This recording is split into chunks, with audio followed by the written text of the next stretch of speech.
disaster must come. At best, only postponed. Shaolin Kung Fu, to survive, must now be taught to more young men.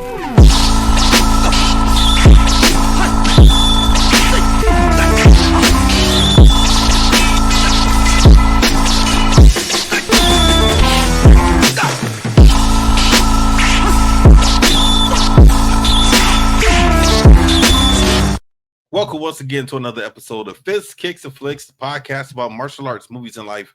I am one of your hosts, Eugene Plowden, and with me, as always, my podcast partner, Joe Hartley. What's up, man? What's going on? If this is your first time with us, I want you to know we are members of the Martial Arts Center Network. On Mondays, you got the Winner Circle with myself, Isaiah Gatherings, Chris Walker, and Angel Diaz. Tuesday, you can get the Inside Scoop with Alex and Jeff. Wednesdays, you can get the Traditional Way with Brett Shumway. And Thursdays, it's us, Fists, Kicks, and Flicks with Gene, Joe, and Angel. For more information, just check us out on all of our social media platforms. Just look for the Martial Arts Internet Network on Facebook, Twitter, Instagram, YouTube, and Patreon. Joe, it is showtime. What's up, man? What's going on? First off, Winter Circle, I got a little preview yesterday because I tapped in at the beginning. Yeah. It sounds fun, so I can't wait to listen to the rest of that tomorrow at work. I like what you guys are doing with that, so I hope that keeps going pretty good. Who cares if it's not if it's every other week? I don't care. I just like listening to it. It's fun. Yeah. Well, you know what, man? I'm gonna be honest with you, man. I'm gonna be honest with you. So, right before we came back in, I think we did one in July. Trav popped up on us. You guys said that too a couple shows ago, and you know what? Yeah. You do what you got to do. You try to do your best, but Yeah, it's hard, man. It's just not an easy thing all the time. so you and Isaiah are very busy people. Yeah, and all of us. I mean, all four of us. Seawalk and look, Angel's not even podcasting right now. He's so busy. So Yeah. you know, so and myself, Isaiah is running a school from Vegas that's in Clinton Township, Michigan. You know, so that can't be easy. I mean, it's hard enough doing it when you are in the city of your school, let alone doing one, you know, on the other side of the country, you know. So, and then Seawalk, he's I don't know if he's fully moved to Florida yet. I know he was in the process. I don't know if he's fully there yet. So he has stuff that he has going on also, and then with martial arts. So yeah. So we are all real busy. So, you know, but you know, when we can, we're able to jump on Sunday nights. And one thing about us with the Winter Circle, we go live, you know, when we're on Twitch, we're on Facebook and YouTube. But it's a fun show, man. And, you know, getting back into, you know, we cover combat sports, UFC, jiu-jitsu tournaments, you know, karate combat, boxing, you know, all of that. And we've had some good conversations, especially about boxing over the last couple of episodes, man. So eventually we got to start cutting this stuff up and putting it out on TikTok and Instagram Reels and stuff like that. So, you know, They got apps that'll do that for you now too, which is so I crazy. know. They want money from you out of it, but they guarantee this will, you know, we can put you 12 videos in 2 minutes. I'm like, man, now that I'm running my own podcast, I see all these other things, and I'm like, oh my! And now my algorithm's filled with it all, so that's all I see, and I'm like, ooh, that's a good idea. And then I check out, oh, like $40 here, but I'm like, listen, man, I'm not even making money yet, so guess what? Leave me alone. Just let me enjoy myself for a little bit.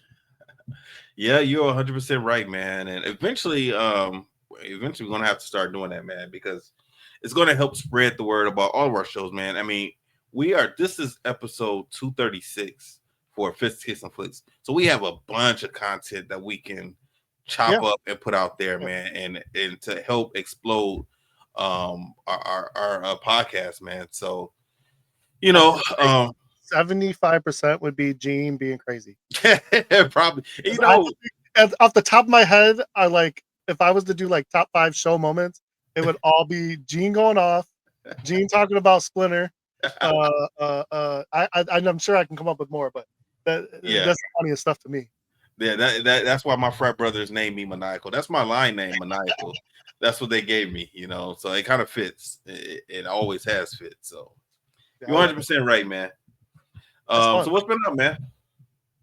The other thing I was gonna say, I just miss talking to and hanging out with Zeke, because that you know, he came up at the same time I did at Plowden. So he was right there. So I just like listening to him talk. And, you know, if I get a chance to see him at one of the tournaments, we could kick it for a few minutes because he's fun to talk to. Wait a minute, Lately, hold on. Let's go back for a second. So Isaiah started coming around in 96 or 97, or was he a he little bit already been established there, but he was in most of my classes. Yeah. When I Wow. see him See, coming around, I must have been in college then. yeah, you were Ski would Okay. pop up most days. Okay. Travis, Willie, Jermon started coming, the Stones, eventually Mike Gibbs, Nick Seggy, Nick Hey, Robin. Isaiah was around during that time. I mean, I remember that. I remember all of those. I don't remember We him. competed together, and he was in class most of the time with us. Yeah. Okay. All right. So, See, I thought Isaiah. Darwin. Who else was there?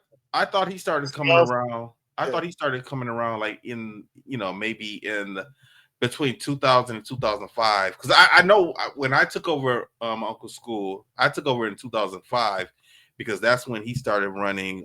He started working with Kids Kicking Cancer. So I took over the main school at that time.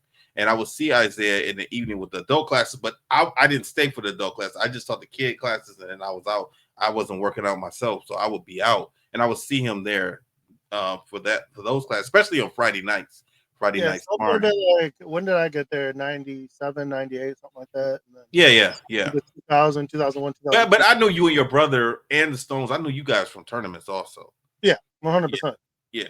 Because I remember, I think I met you like 3 times before I realized you were Travis's brother, which was kind of funny because I was like, "You're the only person I've ever heard say that." I just never paid attention to it. I was just like, "Oh yeah." I've had so many people walk up to me, and I mean, not even in a karate settings, Joe. Not in a karate setting. I've been in Arby's. I've been at Best Buy. I've been in Meijer. I've been all type of places, and somebody will walk up to me and say, "You got a brother named Travis?" Instantly. Instantly, you know, and I'm like, yeah. There was this guy at Meijer last year. He's actually one of Pete Davenport's cousins that I never met before. He came up to me and was like, "You look like a Plowden. Your last name Plowden." I was like, "Yeah, you must know my brother." The funny thing, so here's my thing. I think you all look like brothers, but you don't look alike. That's what I keep saying. The second you talk or Travis talks, I can tell who's who because you guys don't talk the same way. Like you don't talk. Even the conversation wouldn't go. It wouldn't be similar conversation. So this is how it goes. You know, I tell you, over the phone, I'd be like, "That's Trav, that's Gene." Mm-hmm.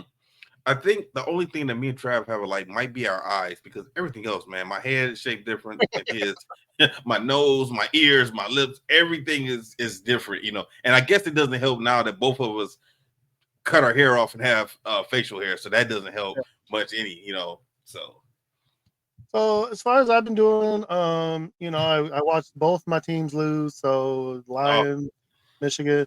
You know, I said this about Michigan, and I'm just gonna make it brief. Sharon Moore needed to stop coddling Bryce Underwood. Mm-hmm. If you when you have a freshman like that, like they let JJ make the mistakes. JJ will go out, mess up, throw a stupid interception, and then come back pretty much like he just did with Minnesota the other day. He messed up the whole first half, and then he came out, and then all of a sudden he was on fire. You got to do that with this dude. Open it up. Let him quit trying to run it up the middle 50 times. That has always been Michigan's thing, though. They have always played conservatively. Now, the thing that always helped them would have tried to at least open it up. But this is what always helped them also. At least before, they had 2 very good running backs. I don't know how well their running backs. Their running backs aren't like the other 2 as of yet. They're decent, but I think they're still trying to work with the offensive line, and everything's just trying to come together. But you got this guy, you paid this guy, like, see what he can do. If he messes up, so what? Let him make those big mistakes and let him learn from them instead of coddling him and bringing him up. You're not going to win a game like that, especially against a defense that's been swarming you on the run all day and daring you to pass. Driving me nuts, man. And then the Lions, you know, it is what it is. First game. Hey, I already knew that this was going to be a rough year. I knew that as soon as I saw the schedule. It's not even that. I said this to everyone that talked to me about that game. I said, I hope I'm wrong, but Green Bay is not going to let us come in and take their lunch money for 3 years in a row. No, not gonna happen. exactly. No.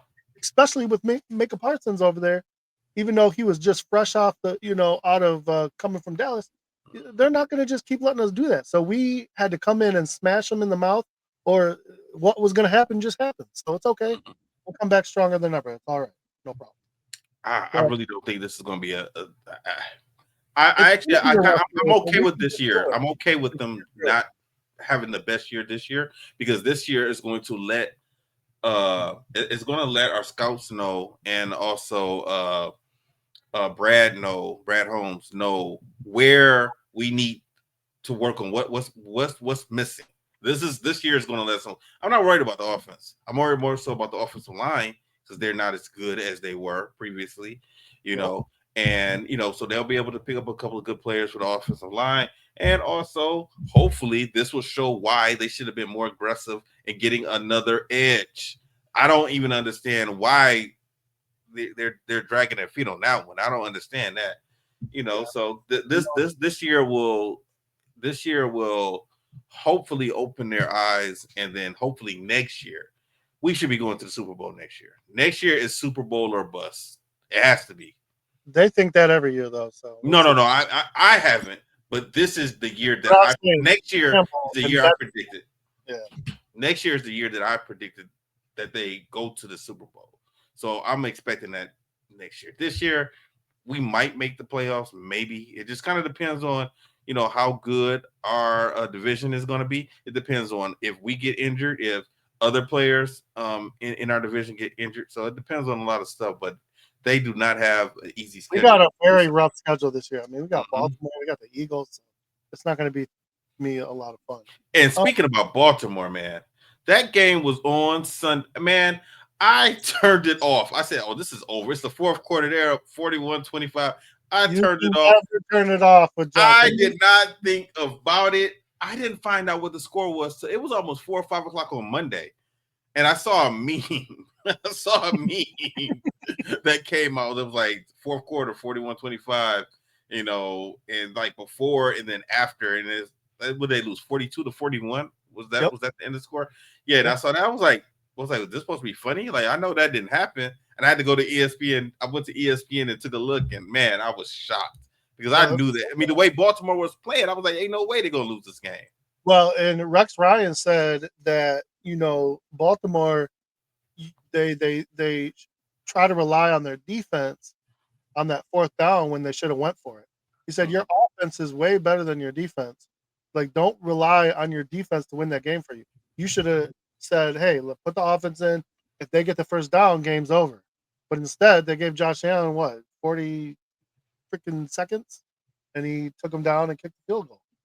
And he's done that a bunch. He always does. That dude scored 3 times in 3 minutes against Kansas City that one day a few years ago. So that's what they do, man. Yeah, that game was nuts. But it helped me win in the Inside Scoop League, because I got Josh Allen, and he wasn't helping me do nothing. And then all of a sudden, he put 44 points up. I found out last year that Lamar Jackson is my cousin. Oh, for real? So yeah, I'm 100% serious. And I had said something my mom told me, and I reached out to Travis. Like, did you know? He's like, Travis knew. Our grandfathers were cousins, I believe. Cousins were our grandfathers were cousins. Okay. So that's my second team now. Plus they got a Harbaugh as a coach. So I said, you know what, that might as well be my second team. Might as well, man. If you want to listen to more football talk, make sure you guys check out Joe's other show, The Flex Bros. So I saw that you dropped the second episode, man. I haven't had a chance to listen to it yet. Yeah, that one was fun. I had some trouble figuring out StreamYard for a minute. Gene at 9 o'clock at night. That's right. What happened? So you figured it out, because I was trying to help you with that. What one, I was in the wrong account, so I thought I was in a different account, and then 2, I didn't realize if you set up the lab so you can use it again, then you don't have to send out a new code. But you don't do that, then you got to send out a new link. So now that I set out the link and I set up the lab, it should be good to go. Gotcha. But next time I'll be more prepared. That just real quick, and that episode kind of reflects it a little bit.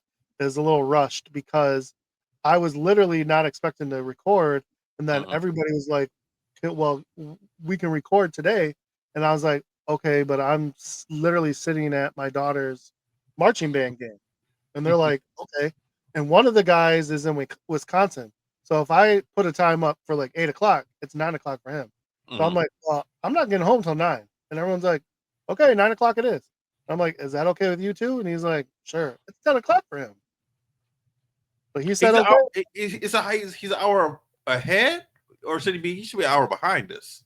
Yeah. So at 9 o'clock, it's 10 for him. No, it should be 8 for him. Is he Central Time? Oh, I don't know. Wisconsin. I don't even know. I think Wisconsin might be Central Time. Oh, well. He should be an hour behind us. I don't know anything, so I guess it all worked out for him, but it was late for us. So yeah, we finished that show like 10. I was surprised because when it popped up on my Apple podcast. I was like, "What?" Like we were just talking about it. Oh, he actually did it. Yeah, it showed up like the next day. I doubled my numbers from the first one, so I'm kind of hoping when I put this third one out, that'll go up a little more each time. So, cool. I got to start, like you said at the beginning. I got to start promoting that on the socials a little more. I honestly, I wish I could get. I know it sounds silly, but I wish I could find an intern that wants to work on a fantasy podcast to kind of do some social media and maybe do a little what do you call it? Producing. And yeah, I know Travis is looking for someone like that also for the Martial Arts Center Network. So I get it, man. Other than that, man, I just been hanging out, doing the family thing. Saw my aunt today. Actually, I saw her, my mom, my cousin, and my other aunt that came to visit, and we had a good time over there. I had to figure some stuff out with the cell phones. Let me tell you, man, my mom has been trying to just move my aunt's account to her account because they both have T-Mobile. Okay. The stuff that we had to go through to finally do that. I mean, we got it done today, but man. Why was it an issue? Okay, so you go to the store, they tell you to go to this store. Then that store says to go to this store. And then this store says call 611.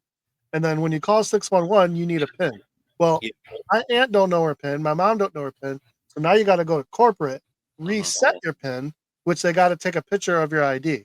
So they did that for my mom, but we didn't have my aunt's ID. So we had to come back the following week and do that. And now that we got all that, today we get to sit down with 611, talk to a person.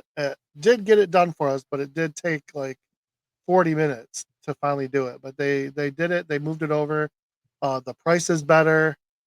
Now my mom can just pay one bill and doesn't have to worry about, 2 accounts and all that. So, but I was just going to say this kind of stuff is not easy for that generation. No, you're right about that. Like, technology needs to figure out a way to help that generation, because even my generation can struggle a little bit, but the generation after us grew up with all this stuff. So they get it, they understand it. It's all user friendly to them. But my mom looks at this stuff and is like, why can't I just, talk to a person? Why can't I just say, this is my bill, this is her bill, put them together? And I said, Mom, it doesn't work that way. You got to talk to a robot, then you got to talk to this person, and then you got to tell the robot you want to talk to a person, and then the robot says, no, you have to talk to me. Oh, I hate that thing. So ridiculous. Yeah. I'm trying to get I'm trying to get used to Siri, man. I have so many Apple products that I'm trying to get used to.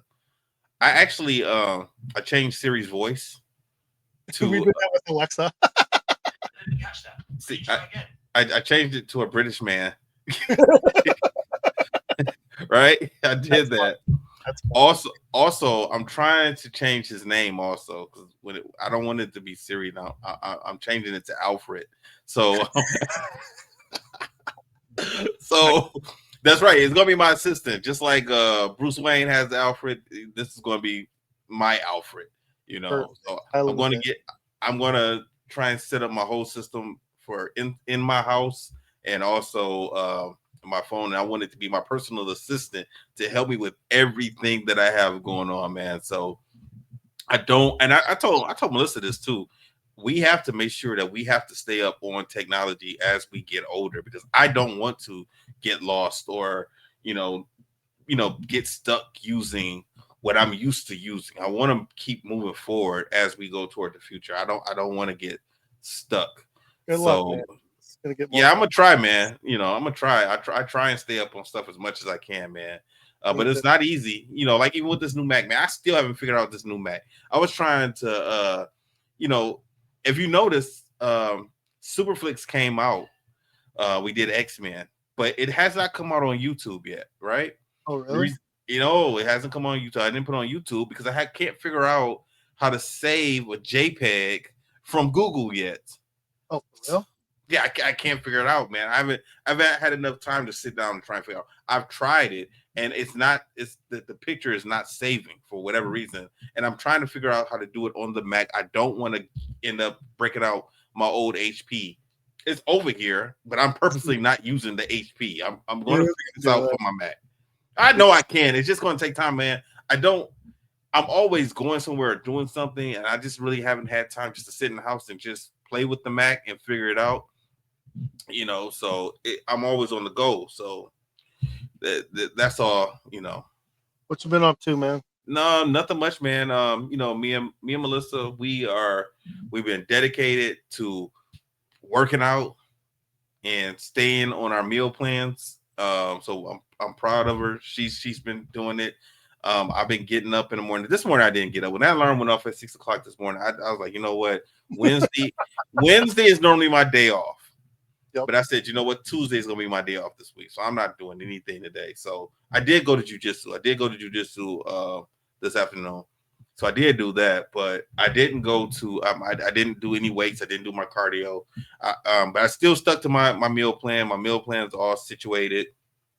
I've been taking my supplements, my vitamins, and everything, man. So I gotta go. I'm trying to stick to, man. I'm turning 50 next year. 50 next year. So I want to look good when I turn 50, man. You never know, man. I might have to hit Darwin up, man, and do one of those Avery Plowden photo shoots somewhere, man. I'm trying to get cut up. I'm trying to get cut up. And Melissa probably ain't gonna go for that. She probably gonna, try and stop that from happening. But I gotta go. I got a plan, man. So do it. So yeah, man. So that's been going good, man. Saturday, she and I had jujitsu class Saturday morning. So she said, I'm not staying home this week. Go ahead and take me to the gym. There is a Planet Fitness that is not far from Kegel Harbor. It's in Bloomfield on Telegraph. I'm assuming it's new because I don't remember this Planet Fitness being right there. That Planet Fitness that's where my aunt's at, right behind them. Right. Next to the Menard. Yep, she's right behind.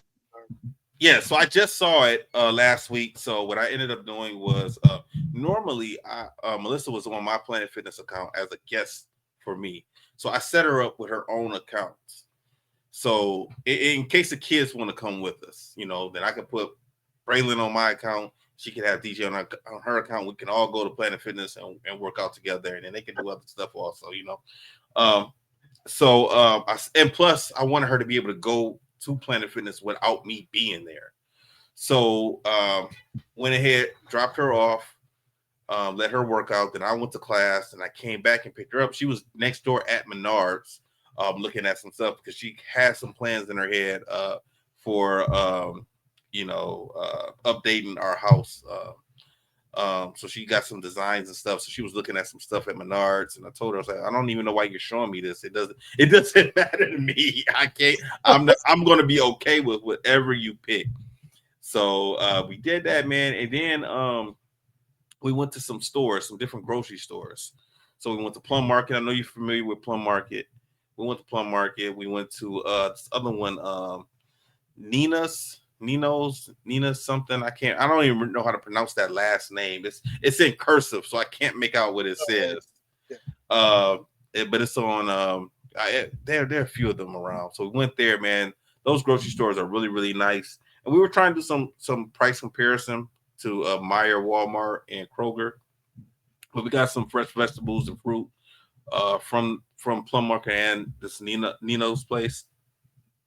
And we went somewhere else too. I can't remember what it was, but that was just it, man. We just went out, did some shopping, came home, had lunch, took a nap, got back up, went back out, went to Whole Foods, went somewhere else also. Oh, Dunham's, went to Dunham's, and then came back home. So it was a chill Saturday, and then on Sunday, me and Champ, we went to the movies, man. We hung out, and we went to the movies, had lunch together. We saw Fantastic Four. Okay, the new Fantastic Four movie. It was not bad. I told Isaiah because he asked me about it. I said, you know what? Eventually, me and Joe are going to do a review on this, and by the time we get to this Fantastic Four movie, though, there's going to be a lot that's happened because it's going to be down the line. I don't know, when we're going to get there, but it's going to be a minute before we get there. But that movie, I don't understand why they made it in another universe. Having it look like that updated, futuristic 60 timeline. I don't understand especially after seeing the movie. I said the same thing when I see in the preview. I was like, okay. Yeah, I thought it was going to be something. Okay, so I thought that what I thought was, okay, they started in the 60s. I thought they might have got trapped and got sent somewhere else. And when they came back, it was going to be modern time, or they got trapped in a different a quantum realm and then came back and now it's modern time. No, they are in a different universe. They're a different universe. And I don't maybe after Doomsday and Secret Wars, there's going to be a reason for that. But as of right now, I don't understand why they did that. So it made it a little weird. Who knows? Yeah, man. I mean, it wasn't a bad movie. It was just kind of confusing as to why they wrote it the way they wrote it. So we'll eventually get there on Superflix and we'll talk about it. So, but anyway, let's jump into Warrior season 3, episodes 3 and 4. Man, I kind of got wrapped up in these. Man, these episodes seem to have went fast. They are, because they're giving you a lot at one time, and they're telling multiple stories of different characters. But sometimes this kind of stuff gets lost, but they really do bring it all together. And I like listening. I like reading the titles this last season because they come up with some fun titles. And it's usually I never paid attention. I know I didn't either, but I just started. And this one is, and they actually say this. It says no time for effing chemistry. I missed that. Okay. Yeah, I thought it was pretty funny. So you got them walking around. They're visiting the Happy Jack. So they have to go to the pond, and it's all, whatever. And this is their first run to see if the money they've been printing will work. This counterfeit money. And that was a big gamble, trying it out with Happy Jack. I mean, I don't think I would have started off like that. Well, the funny thing is they show up with their regular crew, so they got their heavy hitters with them and everything. But then they brought Chow. And the guy did even say, Happy Jack did kind of look over like, Chow, so I guess you picked the side finally. Because there was a point in one of the last episodes where young June did tell Chow eventually he's going to have to pick a side. I don't think this necessarily means Chow picked a side. Chow wants to see if this works because this was his idea. Overall, when he told them there was money at the docks and there wasn't, and then they found these plates, so Chow was kind of there to make sure his own butt was going to be safe. Yeah, you know what? That's funny you said it. I didn't even think about that. Yeah, you're right. Yeah, that's it. Chow's just like, dude, if this doesn't work, I'm done. I'm like, I'm free. Young June's going to take my head off. Happy Jack's going to take my... Like, they're all going to put this on Chow. So this had to work for Chow. Just as much as it had to work for their, the whole crew. What are they? Yeah, because they could have lied.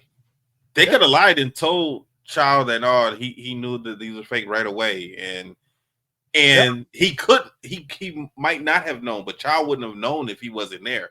They could have just cut Chow out of the whole thing. So yeah, you're right. All this business is good for Chow. So I said, fake money or not, it's good for Chow. And then we go right into Nelly talking to this guy who's trying to build a railroad through her vineyard, and he stopped being nice. He Mm. made her a reasonable offer as a nice guy. Said, they're gonna eventually they're gonna um, claim what is it called? Something domain. I don't remember what they Eminent said. eminent domain, where basically the state says this is necessary. You're in the way. Get out of our way. Mhm. But that's not his actual motivation. His actual motivation is he's the one building the railroad. Mhm. So this is supposed to be a friend of hers. It sounds like he was friends with the husband before he died, and then he kind of was like taking on the role of taking care of her. And Mhm. now he ain't trying to take care of her no more. He's trying to take care of himself. So Mhm. he's more or less threatening her, saying, "Well, we'll just say you're harvesting prostitutes," which she's made it very public that she's liberated all these women. She's not, Mhm. running her own brothel. She's giving them a job. She's giving them food and clothing, a purpose. This is her way of helping these people find a better life. And then, yes, she is also sleeping with one, which he does bring up. Now she should have known something was up when he said, like, either take my deal now or you're going to pay pennies on the dollar later. That should have been a warning sign, because if the government wants something, they're going to do whatever they want, And, get what and they she want. made him out to be a blowhard, like, oh, he's just blowing smoke to try and get what he wants. But eventually, she said he knows her thing was he knows I'll bury him with lawyers, um, and everything. But the problem is he we see later, it seems like he already had this in the bag. Like he Mhm. either paid someone off or whatever like that. And I hate to say this, someone like Nelly, someone like a toy knows this is a man's world first. Mhm. She knows how to manipulate it. Nelly is oblivious to all that. She Mhm. doesn't understand. She thinks she can play in the same world, and she can't. I hate Mhm. to say it. These times, what is this, 1800, 17, whatever? Mhm. This is a man's world. Mhm. Men own everything. Men run everything. If you're not married and you have a little money, okay, go play in your fields. But if a man wants your stuff, you have no say. Yeah. So how Nelly thought she was gonna get past that, and the toy basically told her like she already knows this. So, like I said, a toy they yes, they are lovers, but they come from two different worlds. And when push comes to shove, a toy's like, dude, I'm all about survival. You can Mhm. play this game if you want, but I'm out of here, white lady, later. Yeah. Yeah. Meanwhile, we go to Lee. So like I said, they're telling so many stories at the same time. Like we're on the halfway. We're on the Mhm. The Shanghai. police. We're on the police. Mm. We're with Mai Ling and her new ventures. We're trying to find, counterfeit money. They're even giving Chow more airtime now. Everybody's getting, and that's why it pisses me off when the show ends, because there's so many untold stories that we need. We need at least one season. Mm. We got Lee. Lee's getting his own little story now. Um, Lee took the job with the Secret Service, and his girlfriend's ticked. She's like, "We don't need police around here. We don't need extra this and that." And then his boss shows up at his job, like, to pick him up to go to work, and he tells him like, "Dude, next time we'll just meet at the police station." Yeah, I mean, of course, his girlfriend doesn't want the police around because her brother-in-law is Happy Jack. Yes, So he definitely does not want the police or the authorities around, because he doesn't want them snooping into whatever he has going on. Plus, these are black characters, yes, so they definitely are trying to stay under the radar. one false move. Yeah. So we see Bill and Lee kind of for the first time have a real interaction, and Bill's kind of mad. He's like, "Dude, I thought you were done with police work." He's like, Hmm. "Listen, man, I'm just trying to get my stuff together. Me and my girl can, run off into the sunset, whatever. This is just one last job." So Bill's kind of like, "All right, dude, if you say so." But in reality, Lee's kind of happy because the only reason he left is because they weren't doing real police work. They were taking, bribes. They were never wanting to do the actual police work. And Lee, he's a straightforward dude. He wants to do the police work. He wants to go in and in Bill's eyes, make more trouble than is necessary. Bill just wants to fly under the radar and get through the day. So yeah, Lee's excited to actually do real police work. And the Secret Service guy he's with, like, notices it. He says something about it. He's like, it's good to do some actual police work for once, huh? Well, right away, Lee can say he's done with all this, but he enjoys it. He likes it. Then we go to Mei Ling. She's hanging out with the ducks, wearing this brand new dress that this lady gave her. She's at an art gallery. She's meeting new people. She meets this lady who's kind of taking her under her wing's husband. Now let me ask you something, Joe. Why is she doing that? I was wondering, like, what's her play? What is she up to? This is what she told her boyfriend, fiance, whatever he is, that eventually all this scheming, all this gangster stuff's going to run out, and that they need to diversify their money. So she wants to start coming up with new ways to make money. Okay. This is her way, because right away, this lady that she's with, when she meets the husband's a banker. So eventually she's going to work her way into, hey, now that I'm here, we're friends, I got all this money. And that's the thing. They don't really know what she does, I don't think. Like, no, it doesn't seem like it. She wouldn't be allowed at all these fans. Like, she's at these pretty hoity-toity. Yeah, I wonder what she told him that she did. That she's just a businesswoman? I guess. They just listen to her stories about being in China and all this other stuff. Oh, how beautiful she is. And look at all these servants that she has around her. In those times, servants meant you had wealth. Which is nuts, because it's just like, yeah, they're not slaves anymore. But, I mean, they are. Literally, you're like, oh, I have 100 servants. I'm better than you. Okay, thanks. I don't know, because I watch all these, like, this age kind of stuff, and that's exactly what it's like. Like, the bigger your house and the more servants you can put in it, put to work, like, that's you consider your wealth. And it's crazy to me to think that way.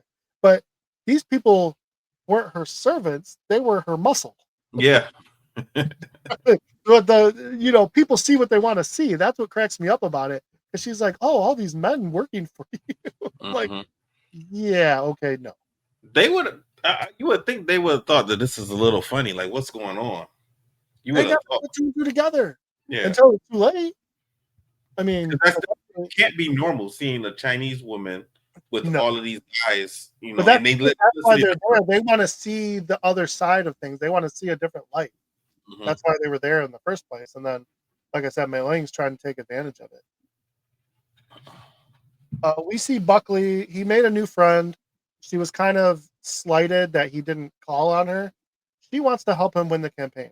We don't know what her actual motivation is, but she basically tells Buckley, listen, man, I can be your best friend or I can be your worst enemy. Wesley's a weird guy, man. Oh, he's a strange guy. We're gonna see it get even weirder. Okay. not like weird, but weird enough to you're like, oh, okay, this guy is kind of strange.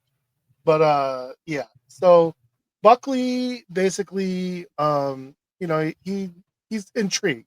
So he goes out with her. They have like a little, and like I said, she wants him to win over the other guy. So she's basically kind of becoming his new campaign manager, more or less. And all that. And now this next part, I can't think of who this guy is.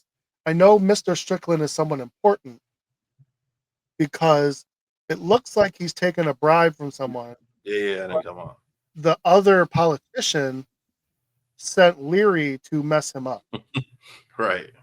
And before Leary got a chance, the guy kind of blindsided him, said, I need you to know one of two things.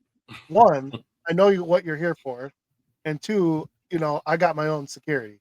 So a couple of guys with guns showed up, and Leary's kind of like, You've never seen Leary look like that before either. No, I'm not looking to catch that smoke. No. But This guy wasn't looking to mess him up. He wasn't mad at him for showing up. He's like, listen, he kind of expected it. Yeah, but he turned it. He flipped it, is what he did, because he basically said, listen. He told him to come into his little carriage, instead of getting shot, and this is what's going to happen. You're going to come work for me, basically now. Like I said, and Leary's kind of like, all right, dude, whatever. I mean, yeah, because he saw the power that this guy has. And that's what the guy said. He said, it's not about power. It's not about money. This is about power. Power is greater than money. And Leary kind of gets that. He understands that.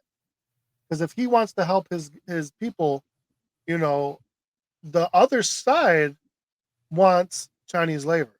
Leary wants it all Chinese labor gone. So this guy's like, dude, you're not going to get that with money. You're going to get that with power. The more power you have, the more you can get what you want. If I remember correctly, that's going to go a little bit better and better for Leary, slowly but surely.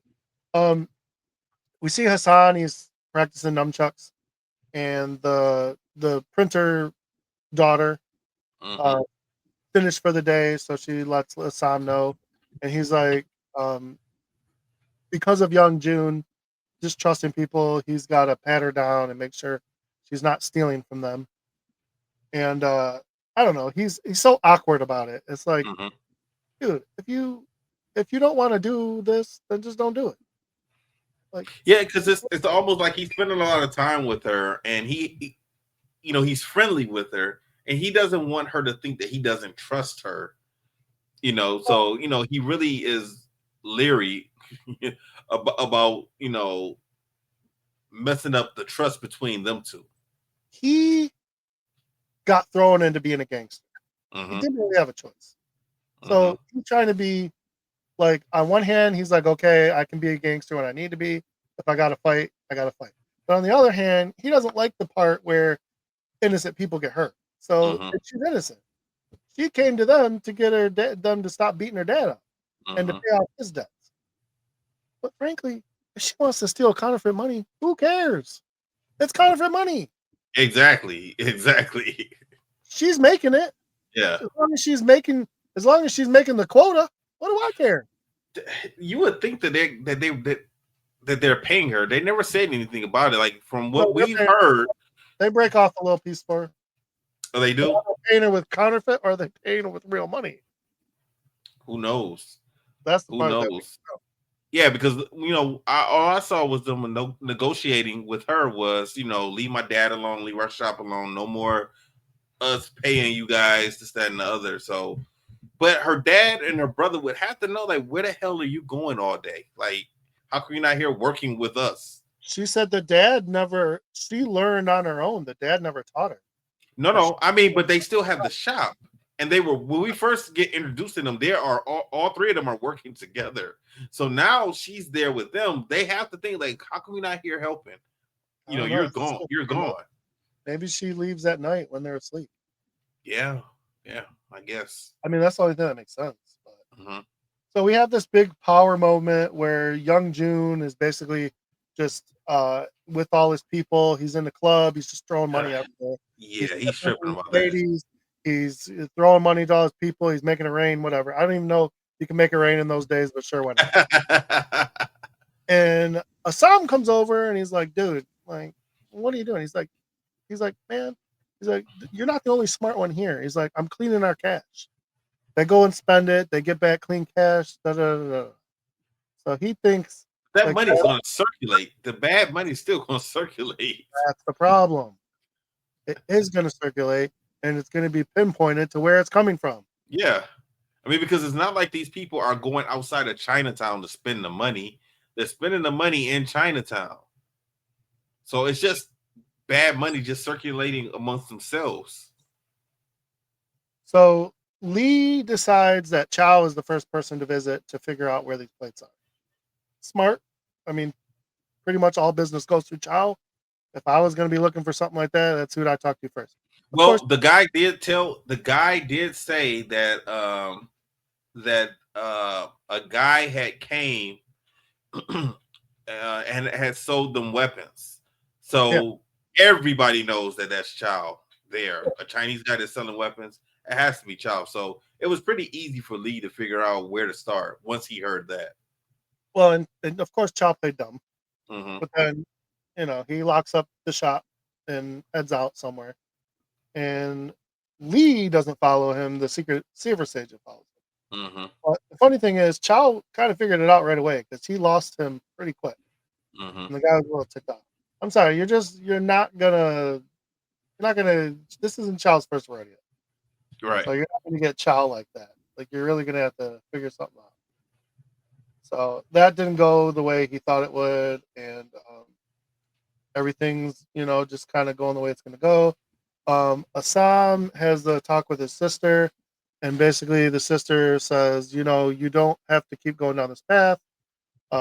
She basically says, hey, you don't need to go down with the ship. There's a place for you here. So I'm surprised she didn't offer him that sooner than later. But he's never liked the idea of her running the Tong to begin with. Mm-hmm. He probably, if he had his way, I mean, I don't really know what his plan was when he came over here because I thought she was kidnapped. Taking her to China would get her killed. Yeah. So who knows what they were planning? Maybe just run away in America. And that'd be hard too, because I mean, well, maybe not. Where do you go?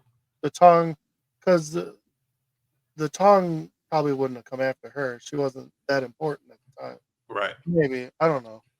It's a little crazy. I thought Young Jun was going to find out, because then, I mean, that wasn't a good look for Assam to be talking to her like that.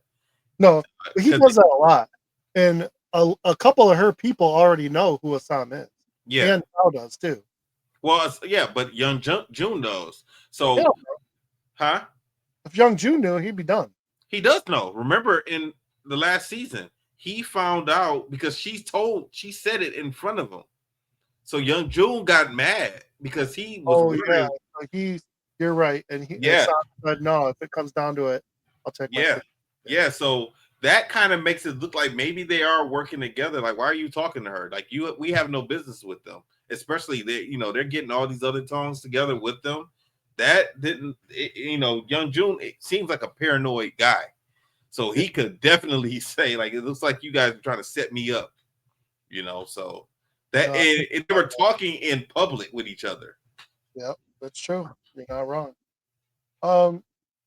Like we said before, Assam's trying to be a nice guy with this printer lady. So he brings her something to eat, and she kind of is a smart aleck to him. She's like, oh, big bad gangster, bring me food. Oh, yeah, I'm kind of hungry. But she's like, these dumplings are terrible. How can you know, like, how can you come from China? And he's like, I don't know, they're all right. And he's like, no, I'll show you some good dumplings. So they go like to this place to get dumplings, and they end up at some weird puppet show or shadow show. And yeah.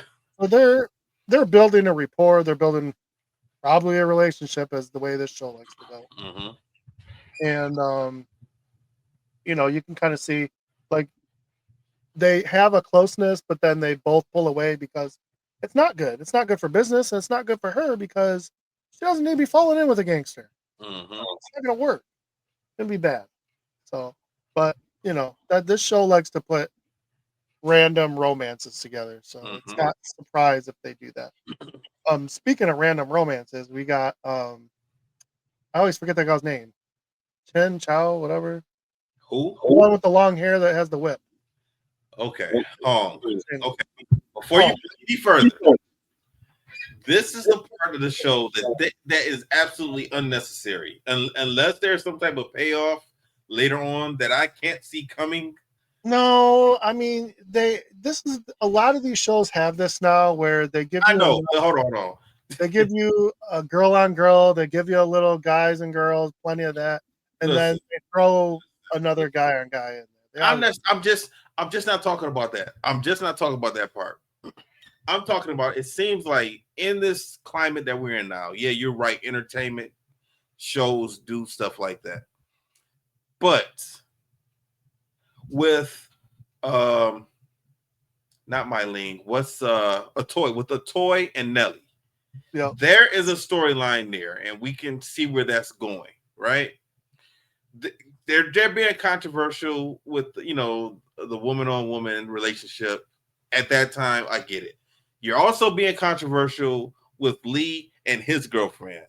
White guy and a black girl, that's a no-no, especially in the 1800s. Okay, but there's still a storyline with Lee's doing, he's working with the Secret Service to get his record taken care of, and he doesn't have to be on the run and hiding. There's a storyline there. This seems like they're just throwing it in there just for shits and giggles. Literally. Like, why are you putting this in the show? Oh, it's like, funny because they just put this dude like in a random theater, and then all of a sudden these dudes are talking, and then they're not just talking. And I'm like he went to that theater before, and then all of a sudden, like I said, it's just like bam. Yeah. So it just felt like they didn't even know each other. Like just all of a sudden there was just a random attract. I don't know. It just seemed like the writers threw this in there just to say, hey, we want to have this type of relationship in the show. But why? We don't need it. Like, how is this going to help the story move forward? No, I agree. And if I remember correctly, I don't think there's much else that goes. That's my problem. Like, if this was going somewhere, like, let's say, of course, I have not seen the rest of this, but let's say, the singer guy gets killed by, let's say he gets killed by the Long Z, and now Hong is mad and he wants to go get revenge, and then he takes off on his own and he gets messed up. Then that means that kicks off the war between the Hopway and the Long Z because they had messed up Hong. I get that. That makes sense. If this is not going that way, then why are you just throwing this random relationship in the show? It makes no sense. There's no storyline with it. Like I said, the other ones, you got some controversy with Atoy and Nelly, and then with Lee and his girlfriend.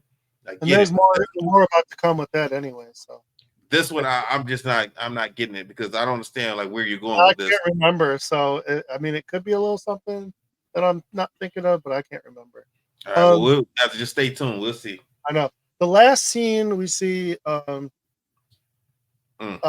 has to take this chick home, and he has to pat her down. And during the pat down, they almost make it like sensual. Like there's a tension there, which I almost think they're making up, but okay, whatever. And they like both want to make a move, but nobody makes a move. And then she says goodnight and walks away. And she goes to undo her hair, and her hair clip, she is stealing money. Yeah, that's one place he's not checking. I mean, I get it. I'm a guy. I wouldn't have checked no damn hair clip either to see if like that's one place you would have never thought that money would be.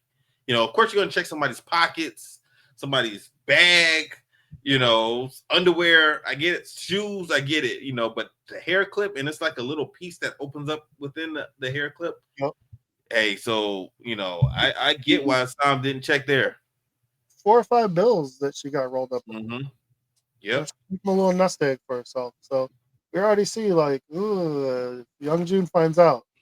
It's especially if they start some kind of affair together. So it'll look good for Sam. So Sam's always causing trouble for himself. But that's what we do. Last but not least, at the end of this episode, Nellie's vineyard gets attacked. We know who's doing this attack. He's actually there, orchestrating the whole thing. 5, 6, 7, 8 guys. I don't even know how many were there, lighting stuff on fire. They got weapons. Some of them tried covering their face.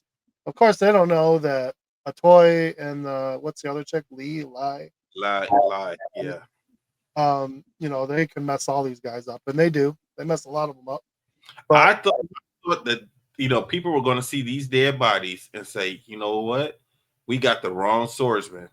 The swordsman is still out here because this is the same thing that these sword markings are the same as ones that we saw previously. As far as I remember, they never go back to that, but that would have been interesting.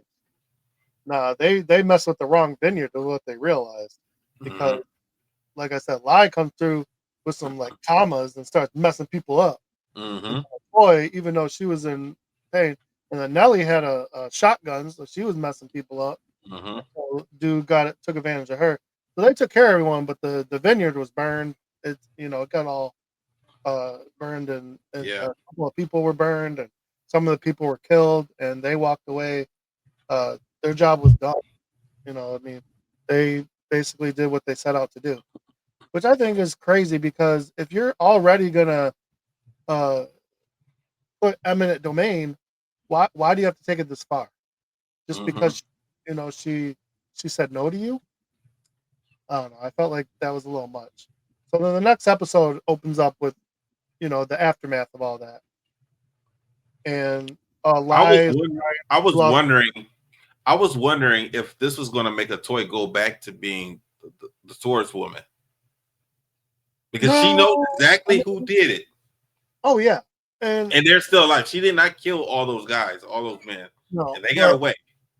And she acts like she's going to go back and do something, but right away she's already concerned about her girls and former girls, and she tells Nelly straight up, like, "I'm taking everyone back. Like, at least I can protect them there. You didn't protect anybody here." You know, when that guy started coming around, it probably would have been smart to talk to a toy, maybe come up with some kind of protection. But instead, I mean, you lost 5, 6, 7 girls. You lost the farm, the vineyard. So, I mean, all of it, it's not really good. Yeah. So they're cleaning up, and of course she's upset. And then this is where we see Mai Ling talking with the husband and wife, and she kind of makes her business pitch, asking him about his business, what kind of money she can invest. And I think they're a little surprised because they probably didn't think that would be something she was into, but that's all she wants. She's all about making that money, make that paper, building her army, and being the strongest tongue. So if this is another avenue for better revenue, heck yeah, she's gonna go for it. So she strikes a deal and says she'll bring some money, blah blah blah, whatever.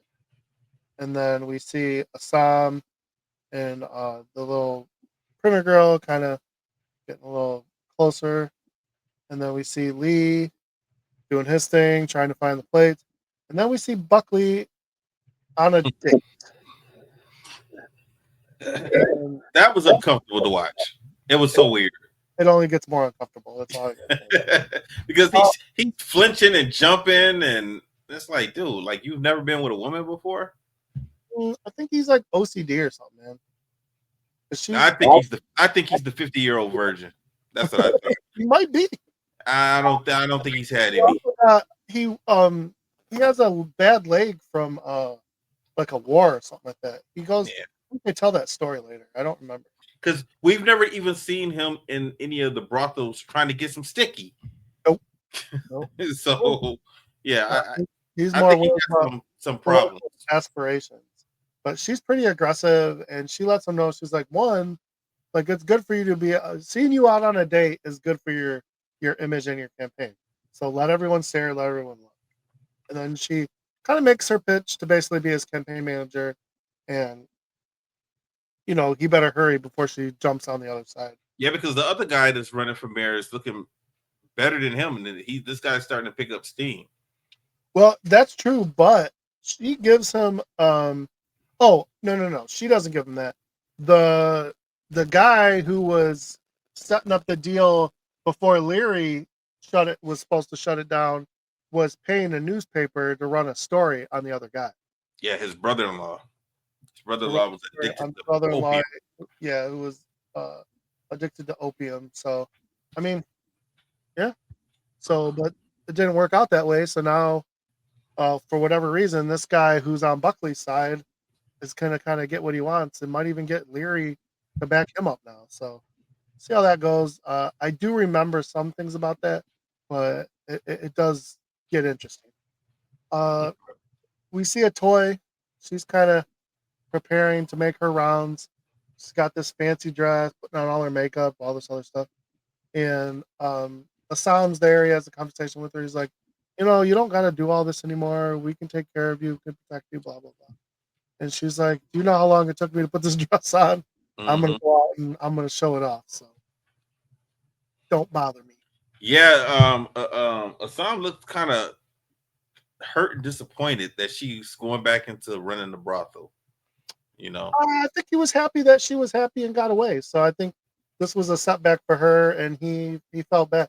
He almost, I know they started off as kind of lovers, and I feel like they were just two kindred spirits. But at this point, I think they're more like he just wants to take care of her, and she wants to take care of him and make sure that they're doing good.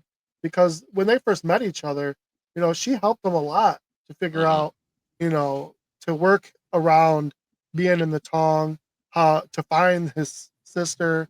Like the second he mentioned the sister's name, she knew exactly who it was. So they've come a very long way, and now I think they just care a lot about what happens to each other. Yeah, I agree. Which is interesting because they're both survivors, and they're both, like will do pretty much anything to get by. Hong's little boyfriend takes him to this random club where it looks Once like again, they are pushing the limits with that. I was like, come on now. Like, really? Like, please let this mean something. Like this, please take this somewhere. I think it's just opening Hong, because Hong, I think, was he wasn't really on the DL about how he was, because if you remember, like a lot of guys in the Tong were kind of giving him crap, and then he didn't seem to care. And then Young Jun was like, dude, this dude can fight. I don't care who he's banging. Like, dude can fight, kick some ass. He'll drink with us. He'll smoke with us. Like, he's good in my book. So, but I think he's never had a chance to just be openly who he wants to be. Yeah, freak. That's what he wants to be, a freak. Because this place was something else. Yeah, it's like your typical, like maybe like a underground orgy. He took him to an orgy. Yeah, more or less. He took him to an orgy. Like, I was expecting somebody to be messing around with an animal. Like, it was a lot of stuff going on in there. There was a lot of weird stuff. Those 2 drinks they had at the beginning. I don't know if that was like Aspen or what, but that was messy. Yeah. So yeah, he felt a little uncomfortable, but he figured it out eventually. And then we see never remember these guys' names, Mark DeGrassio's character and that are supposed to be brothers but not really brothers. They're having like a sparring session, and the other guy is the main guy with Mai Ling is kind of distracted, and he's distracted. He's worried about her. Yeah, because of the amount of time she's spending in the pond, hanging out with the ducks, and he should be worried. That's a lot. Like, she's really taking a big risk there, and he doesn't see it.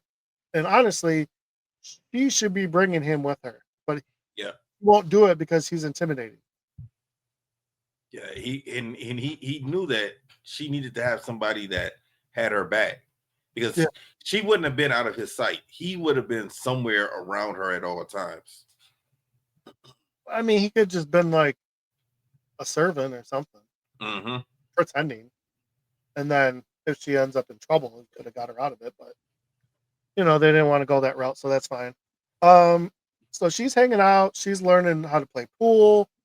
She's trying to talk business and all this stuff. And the wife walks away to get more alcohol. And Mai Ling and the husband are together. Now, she made her business proposition with the money, and the guy was kind of surprised by the amount of money she gave. But he's happy to invest it. He'll make some money. She'll make some money. Everyone's happy. But then, maybe it was the drinking, maybe the fact that he just, felt like he could do it. But he comes on to her, and she instantly turns him down and kind of blows it off like, oh, it was no big deal, thinking that's okay. But she doesn't live in this world. She doesn't understand the rules. I mean, I don't know if she was just supposed to accept that or what, because it ends up at the end of the episode messing things up for her altogether. No, I mean, you already seen this, so you already know, but I feel like that was a setup. Yeah, I feel the whole thing was a setup, because the wife saw him come on to her. Yes. Now she confronted the husband and he lies, but she Yeah. saw the whole thing. So I don't understand what happened at the end had to happen. It I didn't think make that sense. I think she can't handle the fact that the husband would do that, so she just wants to blame the Chinese lady. Mm, okay, keep on Um, going. We'll we get there. also see Nellie lose her battle for eminent domain in the court, even And she's though surprised too. she really, yeah, she really She thought she thought was the gonna. law was on her side. She did, but she found out really quick. Like I said, and it didn't even take a minute. Like they were No. just like instantly, you're done. So she's like, I don't understand. I don't know. No, I did. You should understand. You're not a man. Mhm. Sorry, sweetheart. This is the world you live in. It's not going to work out for you. So, yeah, that didn't. And that's going to get. I think it's crazy. It's going to get, but pretty much that's how it's going to work. Who's this guy? Oh, Leary's talking to his new buddy about power and all this stuff, and then we see where Lee and the Secret Service guy think that the Longzi hideout, no, the Hopway hideout has the plates. They're like pretty darn sure. So they go there with the crazy captain, yeah, and all hell breaks loose. Go ahead. So Lee was in I'm assuming it looked like a toys brothel. Yeah. And he saw Yeah. So he saw one of the members of the Hopway and he stole his money and then he took it and he tested it and found out that's how he put everything together that okay, the Hopway has some Didn't of you this. see Chow somewhere too though? Huh? Didn't you see Chow somewhere earlier that kind of tipped him off at that same brothel? I can't remember. I think he saw Chow, and then he saw a Hopway member, and he took the tip that he left. And Okay. So yeah, if I remember correctly. And then now, Lee had been going around Chinatown looking at money, and if he found a counterfeit bill, he was taking it. So he found out that some of the Hopway's properties, some of their businesses had those counterfeit money. So he just kind of put two and two together doing good police work and realized, okay, so it must be the Hopway. So we're gonna go ahead and he told his main boss, and they told the police, and now they're planning to raid the Hopway's headquarters. Yeah, but you got two things going on here because you got Lee and the Secret Service just worried about the plates, but now you got big captain swinging his pole around in this pond of Chinamen, and he's looking to make a point against these gangsters. I'm not scared of you. And he knows Young Jun's in charge, so he goes right after Young Jun, and he starts just disrespecting him and messing him up. And of course, Young Jun's got to play like he's a tough guy, so he spits at him and he starts talking to him in his own language. And he said something super inappropriate about the dude's mom or something. Yeah. I didn't even know that Young Jun could speak English because he's never said anything in English before. And because I remember him even asking Tom, like, how do you speak English? Like, how did you learn that? So maybe it's Tom talking. That to Assam and to Mai Ling, but they've told everyone the same thing. Their grandpa learned it, so they know it. Because their grandpa, they're only half breed. So they go down to the basement. They realize that's probably where it's at, and they realize something's been moved. And I don't even understand how they figured that out. Well, there's a mark where something heavy was moved. But that could have been any. Yeah, I know that's what they said, but that could have been anything. That could have been a couch. It could have been a table. It could have been a safe. True. If they were smart, they would have put something down there over it. But it is what it is. And then we go over to Assam. Him and the printer lady. They're pushing a cart with a donkey and trying to avoid the police. So my thing was like, I wonder how they knew that they were about to be raided because the police said Lee says that Chow must have tipped them off. He did because he saw Lee. Okay, so you think he saw Lee at the thing, and then he. But did he see Lee take the money? Did he see Lee take the money? I don't think so, but if he just saw Lee, he probably said, "Hey, man, they might be closing in on you. Take care of your business." Okay. So the funny thing about this is, so they're moving real slow with this damn donkey pulling this damn press or whatever you want to call it. And the police see her and him in the, from far away. And he says, just keep going. Like, ignore the police. Just keep going. But he pushes this daggone thing into an alleyway where it's a dead end. Now, she looks at him, looks at Assam, and is like, we're trapped. He said, yeah, but so are they. Which, of course, that means now he's about to get the crap out of all these people, which he does. But everybody knows who Assam is.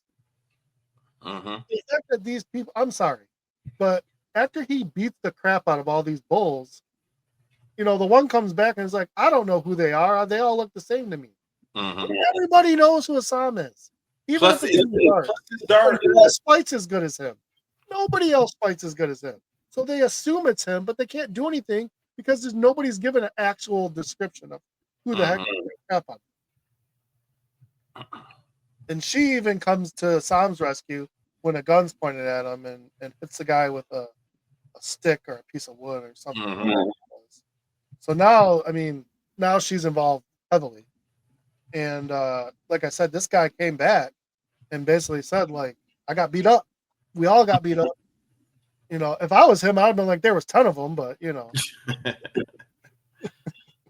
how many of them were? There was 8 of them. And you have to know it's Assam. I'm sorry. Who else is beating up 8 dudes? I think not Larry. I think Lee and Bill would know. I don't know about these other random, cops. Yeah, that's true. And so, of course, like I said, they've been hitting to it the whole time. So after this whole fight thing, everybody got all hot and bothered. So Assam and this girl, they have their own little relationship going on now. Like I said, she's already been stealing, so it's just it's not going to go good for. In the end, it's not going to go good for either one of them. But let's have your fun while you can. And then the very end, we see Mai Ling getting confronted by the wife, and she brings the police in, and they basically get her for solicitation. And now I forgot and you did make a good point. They might have just set her up just to get her money. Yeah, that's what I think. Yeah. Now that I think about it, and she fell right into that trap. If that was how it went down, I kind of don't remember exactly. But either way, like I said, you're in a foreign place. You don't know the rules. Like, you shouldn't have been so cocky. And you kind of did this to yourself. So even if they did set you up, you're going to have to really pull a few favors to get out. And honestly, and I don't remember this 100%, but I'm pretty sure this is where that white lady is going to find out who Mai Ling really is. Okay. So, if I remember correctly, but I'm not 100% sure. So I'm excited to find out with the next 2 episodes. Well, It's she said really hard for me. This whole season is hard to just watch 2 at a time because everything always ends where you just need to watch next. Last season wasn't like that really, but this one is all the way to the end. Yeah. So all great series. Anybody who hasn't watched it really should. Like I said, you're going to be mad when you don't get the 4th season. I'm hoping they'll figure something out down the road. I really wish they could figure out a nice way to end this. But that's just me. Well, I definitely think it was a setup. Like I said, the wife she saw through the door that the husband came on to her. Yeah. So she saw that she stopped. She watched the whole thing. So, she knew that she did not come on to him. Also, she even says, hopefully they don't send you back to China. So now Mai Ling is freaking out because she definitely does not want to go to China. It's going to be interesting to see what happens. I have no idea where this is going. So I'm enjoying it so far. Yeah, for sure. All right. Anything else? No, man. Make sure look out for the next episode of Flex Bros. Like I said, I'm having a lot of fun with that. The guys are having fun with it. We're gonna try and get a lot more consistent with it, and I'm just gonna, just like all these other podcasts and everything, we're just gonna keep getting better and better. That's right, and also make sure you watch Superflix or listen to Superflix. Last week we did X-Men. This week we're doing X-Men 2, X-Men United. I think X-Men United is, to me, in my opinion, is the best one out of all three of these first three X-Men movies. I think I agree. I enjoyed the most. So, all right. Everyone, stay safe, stay strong. We'll holler at you next week, and I will play our music. Disaster must come. At best, only postponed. Shaolin Kung Fu, to survive, must now be taught to more young men.